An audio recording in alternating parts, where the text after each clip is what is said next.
Well, good afternoon. Yesterday, I think all of you knew, was Shivaratri last night.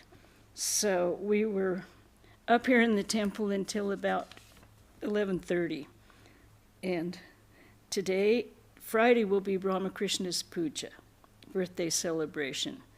It will be on YouTube and in person. You can come at 11 o'clock. But this afternoon, we're still reading For Seekers of God. And in my book, we're on number 77 on page 209. Place, Bellarmont, time, August 9th, 1929. Swami Y was to leave for Madras today. So when he saluted Mahapurushji in the morning, the latter said, "So, Y is leaving today. He has been in this monastery, this place of the Master, for many days this time. Well, I bid you goodbye now. You are devoted to the Master. He will be with you wherever you go. He lives among his devotees wherever they may be." At another time, in the course of a serious discussion with the Swami about the Matan mission, Mahapurushji remarked, "Truth alone triumphs, and not untruth. Truth has always been victorious, my son, and it always will be. This is all divine play. After leaving the gross body, the Master now lives in this Sangha, the order of monks. Now he lives as the Sangha. This is what Swamiji, Swami Vivekananda, said, that you and all the devotees of the Master have gathered here from far-off centers will certainly bear some auspicious result." When you stop and think about your own life and how you ran into Vedanta, you realize that there's something larger than ourselves at play here. And this is how he explains it. The Master lives in all the devotees and the monks. The Master is still protecting his Sangha. And by creating a little stir now and then, he lets us know that he will protect it in future also. It was at the behest of the Master himself that Swamiji established this Sangha, and he placed on it the onerous duty of spreading the Master's universal religious ideas throughout the world. Rest assured that nobody will be able to harm this organization. Even if somebody comes with hostile ideas, the Master will change his mind. He will make all understand the true spirit, maybe even through opposing circumstances. Men with their limited intellects are naturally liable to commit errors, but he is merciful to all. Sinner or sufferer, nobody is outside the pale of his grace. Has not Swamiji declared, "The current of whose love flows uninterruptedly down to the lowest pariah. He forgives all. It is to save all, down to the pariah, that he comes as Sri Ramakrishna." You must have read about Jesus Christ. For the very people who crucified him, he prayed to the Father in heaven, "Lord, forgive them, for they know not what they do." That Supreme Brahman itself has now come down as Sri Ramakrishna. We have seen with our own eyes how infinite was his forgiveness, how wonderful was his mercy. As for the Holy Mother, there can be no comparison with her. She is none other than the Mother of the universe. I have heard it related that when someone came and reported to her that somebody had committed the most unmentionable and damnable crime, the mother heard the whole report very gravely. Then the reporter requested the mother, "If you summon him and take him to task a little, it will be good." To this, she replied, "My son, it is all very well for you to talk like that, but I am his mother. To you, he may be an offender, and so detestable, but to his mother he is not so. Being his mother, can I hate my son? So wonderful was her forgiveness. All these things have happened before our eyes. That is what we too have learned. We have to learn all these from the lives of the Master, the Holy Mother, and Swamiji. As he spoke these words, his voice became choked, and he stopped suddenly. After some time, he sang, "Sing the glory of the Lord of the universe, the one adorable to all, the one deity who protects the three worlds, the ocean of love, the beautiful, the leader of all life, the charmer of the minds of his servants, the bestower of good, the giver of learning, wealth, and intelligence. The devotee begs of him with folded hands, 'Do please fill my thirsting heart with love.'" Number 78, Place Bellermont, time November 1st, 1929. The worship of Mother Kali was performed with great éclat at the Mott last night. In India, this is a very favorite word. Things are performed with great éclat. The whole Mott was astir with worship, reading of scriptures, music, etc. Many devotees and monks had come from Calcutta to join in the workshop. It started at 9:30 at night and ended at 5:45 in the morning. As some of you who attended last night, we have a rather truncated version. Ours starts at 6 and is over by 11. After the worship, the Saptashati Homa was also performed in the same sacrificial fire. Mahapurushji was full of joy throughout the night, and quite often he sent his attendants to the place of worship to get full reports of the progress made. When the worshippers started singing the praise of Kali, he too joined his voice to theirs.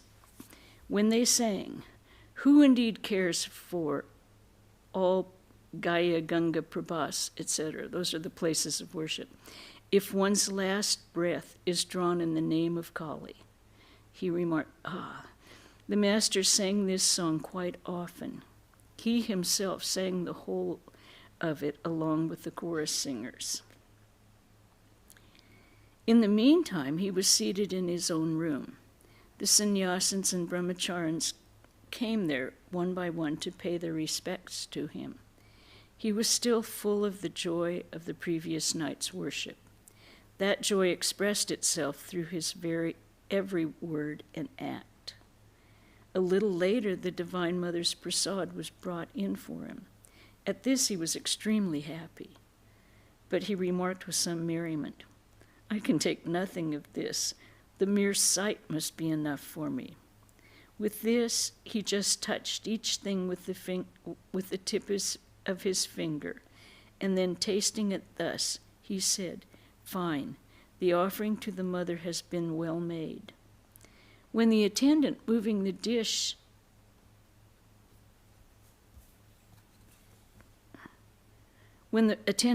was removing the dish, he said, "Mind you keep some for the dogs, for nobody will remember them.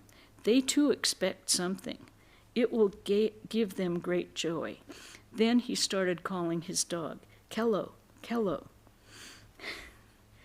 Swami Shivananda was the one who pointed at a picture of Ramakrishna, and his dog Kello was sitting at his feet, and he said, "This is my dog, and I am his dog." Meaning no matter what happened, I will always be at his feet. When the talk turned to the last night's worship, he said, "The whole Mott is still full of the smell of ghee offered in the sacrificial fire. The smell of a sacrifice sanctifies wherever it goes. How sweet a smell it is." Thus swelling, he drew in some long breaths. In connection with the worship, a monk said, "Maharaj, it was a great joy last night. We did not experience such joy for quite a long time. The chorus songs also were excellent. They lasted till 3 o'clock in the morning. Mahapurushji, why should it not be so? For it was the Divine Mother's worship, to be sure. She, out of her grace, vouchsafed happiness to all.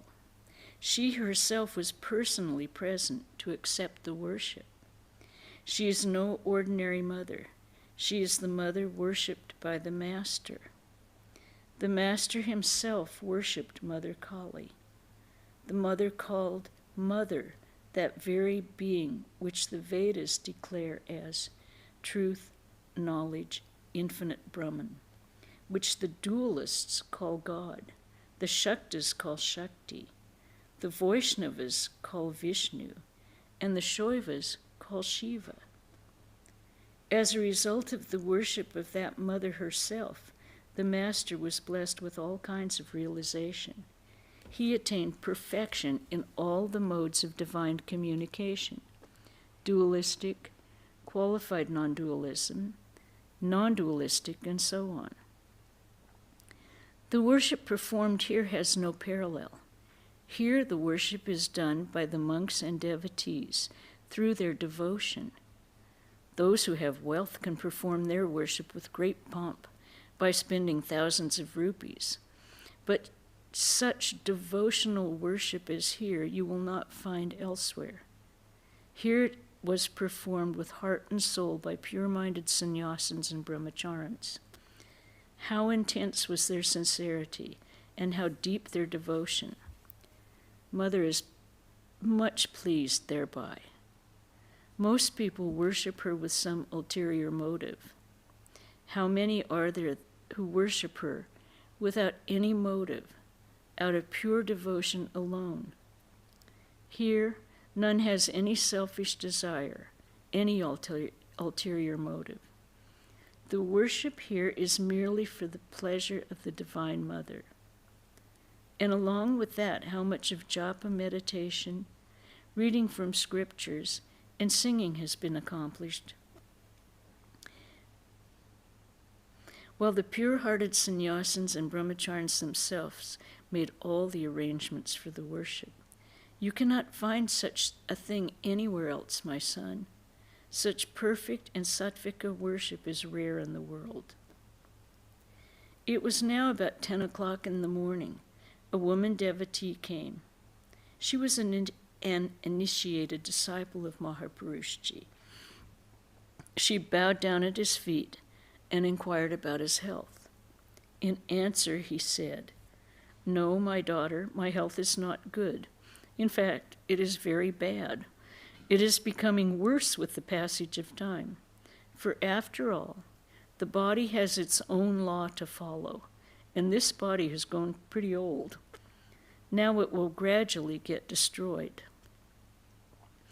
With tearful eyes, the devotee said, "Father, to whom shall I go if you leave us? Where else shall we go to unburden the sorrows of our hearts?" Mahapurushji said, "Why, my child, there is the Master, to be sure. He is residing in your very heart. He is your innermost self, as also the inmost self of all. Take refuge in him. Pray to him. He will fill your heart with peace. He will remove all your wants. The body has to die one day or another. Not a single body is immortal. It is as sure as anything that this body, made of the different elements, will again disintegrate into them." Swami Sheshananda used to say, all compound matter must, is gone, degenerates. Hence, take refuge in the Lord, who is the eternal truth, the everlasting, unchanging, conscious self of every being. Hold on to him. Then you will have no fear in the shoreless sea of this world. You will easily cross it. The devotee: "Father, you are my guru. You have showered your grace on me. We are assailed with various kinds of doubt, questions, and despondency. To whom can we go to get these removed? Here, While I'm at your feet, I feel so much peace in my heart, so much joy. But when I think what will be my lot when you leave us, my heart begins to cry helplessly. Mahapurushji, look here, my daughter. I have told you all there is to tell. God is the only guru. He is the teacher of the whole world. It was God himself, in his fullness, that incarnated in human body as Sri Ramakrishna to save his own creatures. He brought us along with him. He lived in a human body for 50 years, bestowed his grace on innumerable persons in several ways, and left a transcendental ideal of life behind for all to follow. The quintessence of the instruction imparted by him through his life, the only thing he revealed in his whole life, is that the world is false and ephemeral, and that God alone is true and eternal. Now he is doing good to the whole world through a fine body and in an invisible way.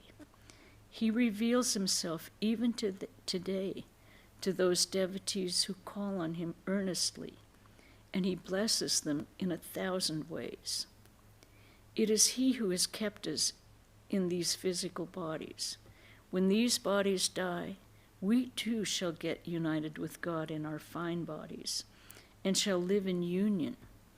We have to take the responsibility here and hereafter of all those whom we have accepted as our own. If the devotees pray with pure hearts and earnestness, they will get the visions of us as well, in a more clear and vivid way than you see today. So, my daughter, from now on, try to have this vision inside. How long, after all, can these external meetings last? The devotee, bless me accordingly, Father, that I may see you inside and outside everywhere. Mahapurushji, that you will do. If you pray earnestly with the tears in your eyes, you will get a vision. But you cannot have this unless there is the deepest yearning. The devotee, Father, I have a question to ask. The scriptures declare that one cannot realize God unless one observes strict brahmacharya. The mind does not become pure unless there is brahmacharya. Now please tell me how I can observe this. Should I be very strict about food and such other things? Mahapurushji, no, my daughter, you need not be very strict about these matters. Only use your discrimination a little more when following the usual routine. You may well avoid those things that excite the nerves too much. Food is not meant for the mere gratification of the sense of taste. It is meant for the maintenance of the body. And the maintenance of the body is meant for God realization. It is better to avoid those kinds of food that create mental disturbance and prevent the mind from concentrating on God. Brahmacharya does not mean the mere control of food. The real brahmacharya is the control of all the sense organs. Unless one can do that, the realization of divine bliss is a far cry. Is it possible to get the bliss of Brahman unless one can forsake the pleasuring body? You are in the householder stage of life. The Master has made the path of God realization. A virtuous couple should live like brother and sister. They should forget their physical relationship, excuse me, and talk about God as though they were both servants of God. And this is a quote, life is not meant for the pleasure of the body. Realization of God alone is the goal of life. Now that you have attained this rare human birth, do not allow your life to be spent in vain. Realize the nature of the self. The master is your innermost self. Try to realize him. He is not just a man 3.5 cubits in length. He is God himself. He is the very self of all creatures. Once you can realize him, your worldly bondage will be cut asunder forever. You will not have to undergo the round of birth and death anymore. The Gita says, "That is my supreme abode, going whither they return or not." Realize that's that supreme being, and then you will be free from this delusion of birth and death, my child. Then only will you attain the highest state.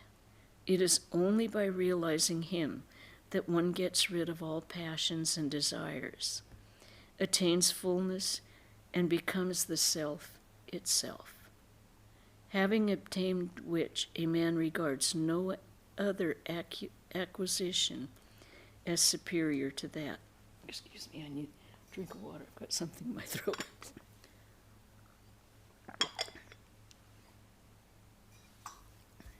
The devotee, how shall I be able to realize him?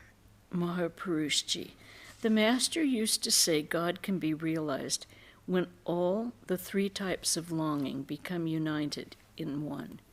The longing of a chaste wife for her husband, the affection of the mother for her child, and the attachment of a miser to his wealth. If one can combine all these three kinds of longing, then one can direct it to God. Then God can be realized. Call on him, repeat his name, meditate on him, pray to him with the sincerest earnestness. Say, Lord, kindly reveal yourself to me, and weep, weep, weep disconsolately. Then only he will be moved and grant you the vision of himself, for he is very mindful of those who take refuge in him. He never forsakes one to whom he has once granted refuge.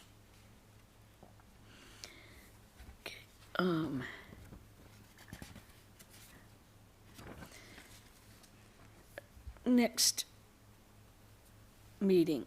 The place is Bellarmont. Now it's December 7th, 1929. In the morning, the talk turned to a monk's journey on foot to Kashmir in this extremely cold season. Mahapurushji said, "So P has gone to Kashmir in this winter. It appears that he walked all the way from Rishikesh. I have been feeling worried from the moment I was told this. Lord, do please take care of him. He has taken refuge in you alone. I think he has become a little unbalanced in mind. Why else should he be so whimsical? Does anyone go to Kashmir in this season?" After keeping silent for a while, "This is a difficult path, my son. The pursuit of the knowledge of Brahman is very difficult. Not every human brain can comprehend this, for it is subtler than the subtlest. It is easier to master secular knowledge. It is comparatively easier to become a great philosopher, a noted scientist, a great poet, a famous artist, or a well-known politician. But it is extremely difficult to acquire the knowledge of Brahman. That is why the Upanishadic seer says, the wise ones describe that path to be as impassable as a sharpened razor's edge is difficult to tread on.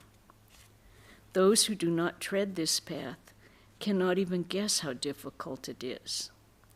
In the Upanishads, this knowledge, by which is realized that immutable Brahman, is called the higher knowledge, while all other secular knowledge is called the lower knowledge." I have one little story. One of our monastics at one point asked Swami Swahananda, what she had been reading, it's the path to God is you must walk the razor's edge, and it's very, very difficult. And she said, well, how do you keep from cutting your feet? And he took a look at her and he says, shoes. And by shoes, he meant discrimination. You have to use discrimination in everything you do. And I think we'll stop there this evening. We have quite a bit more to read in this section, but I think we'll stop. We're on page 217 if anyone's keeping up. Now, as I said, Friday is Ramakrishna's birthday celebration, starting at 11 o'clock here in the temple and on YouTube. We will do the puja, the homa.